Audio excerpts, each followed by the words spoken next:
1,000 years ago, someone wrote down a monster's name and never told us if he was born a killer or made into one.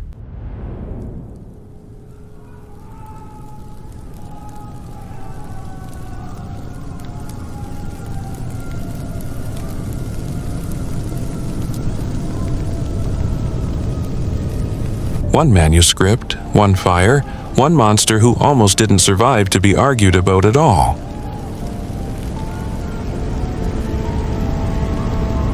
Beowulf survives in exactly one copy. If that fire had gone one shelf further, Grendel would never have had a name. Go back another 800 years. Before it was a book, it was a voice, sung, not read, and it hit a mead hall like a thunderclap.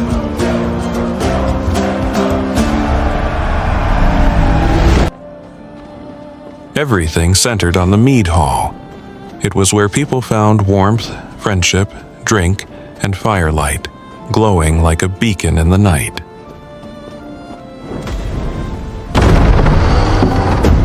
Let every man who enters know, there is no hall greater than this one under heaven! King Hrothgar built this hall and named it Heorot, and threw open its doors to declare it the greatest hall under heaven.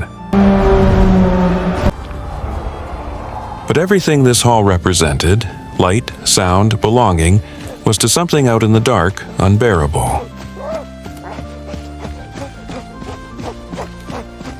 The poem never explains who is watching. It only tells us something was, and it was already moving. The poet gives him a name before he gives him a shape, Grendel, and then spends the rest of the poem refusing to tell us exactly what that shape is.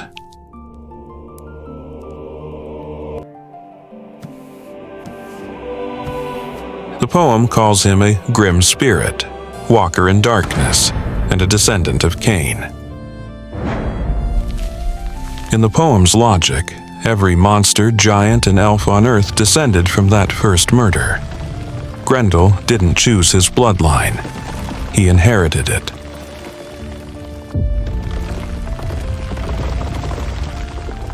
That's the first crack in the monster story. The poem tells us where he came from before it tells us what he's done.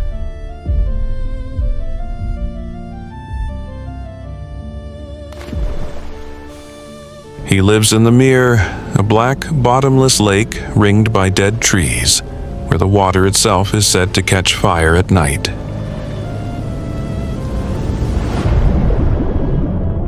No one in the poem has ever seen the bottom of it. Whatever lives down there lives entirely alone.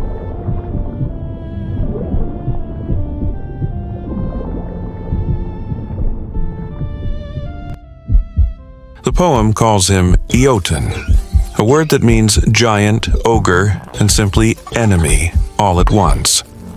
Old English never decided which one he was. He walks upright. He has hands, shoulders, something like a face. He is, by every description, closer to human than to beast. That single choice, giving him a human shape instead of a beast's, is why the argument over Grendel has lasted 1,000 years.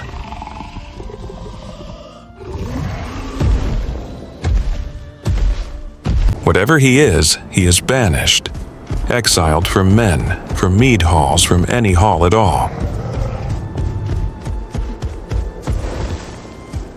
And every night from his exile he can hear exactly what he's missing.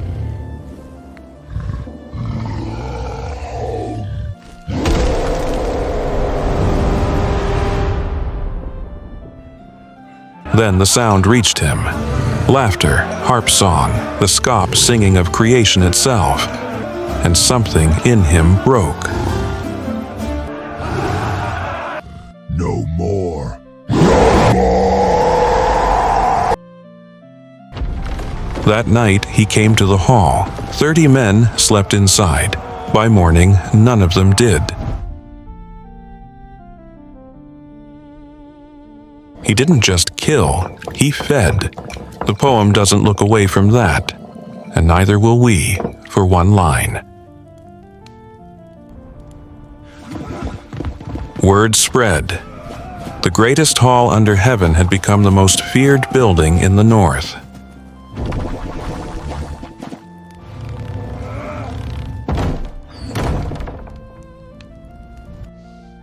For 12 years, this went on. A king who could build the greatest hall in the world could not defend it. Bar the doors every night, whether he comes or not.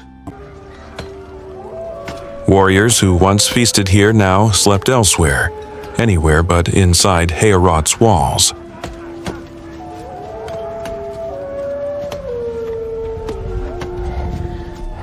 And every night the thing in the mirror returned to the one place he could not stay away from, even though it only ever ended in more blood.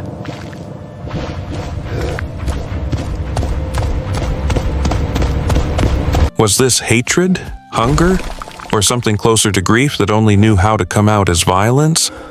The poem never says. I don't remember why I started, only that I can't stop.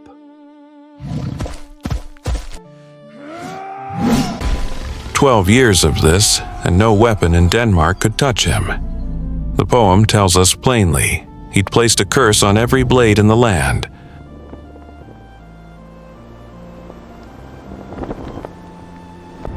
"12 years of terror, and it took word of it crossing the sea to bring the one man who wouldn't need a sword at all.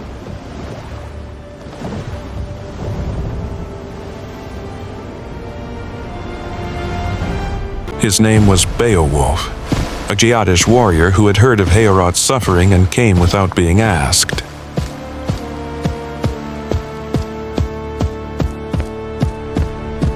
He made one unusual promise to Hrothgar.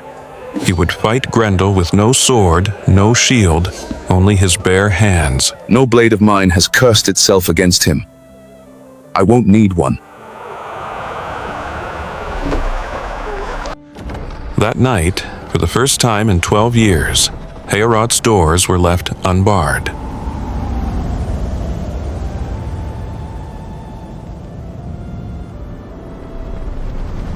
And he came, as he always came, expecting easy prey. He did not know this time prey was waiting for him.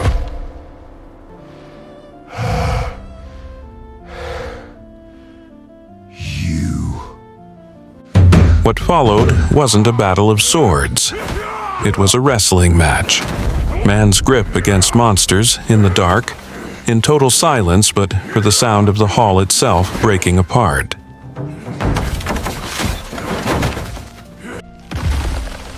Beowulf's grip did what no blade could. He tore Grendel's arm from its socket at the shoulder.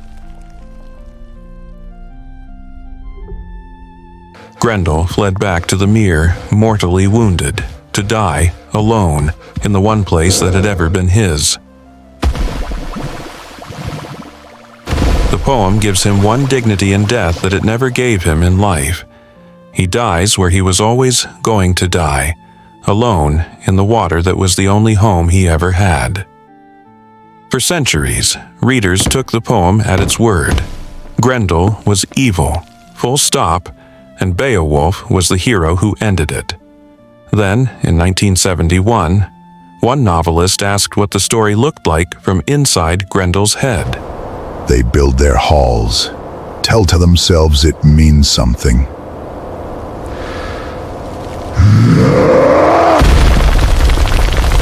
I watch from outside and wonder if they're right.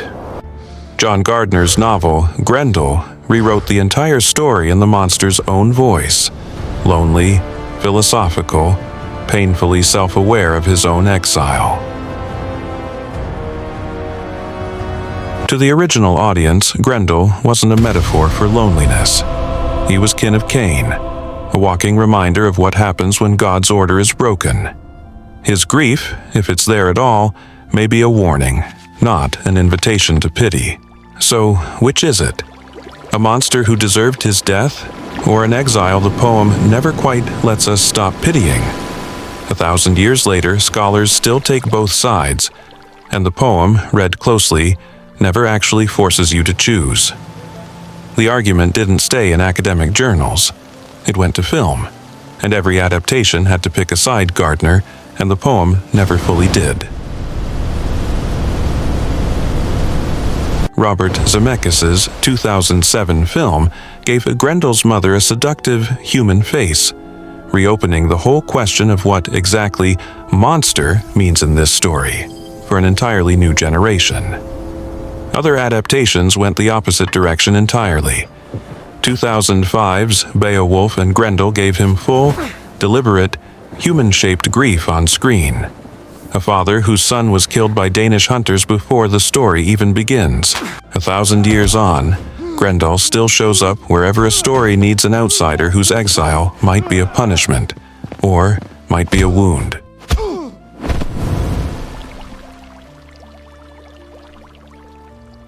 The poem's last word on Grendel isn't a judgment. It's a body, carried, floating, silent, left for the reader to decide what exactly has been lost.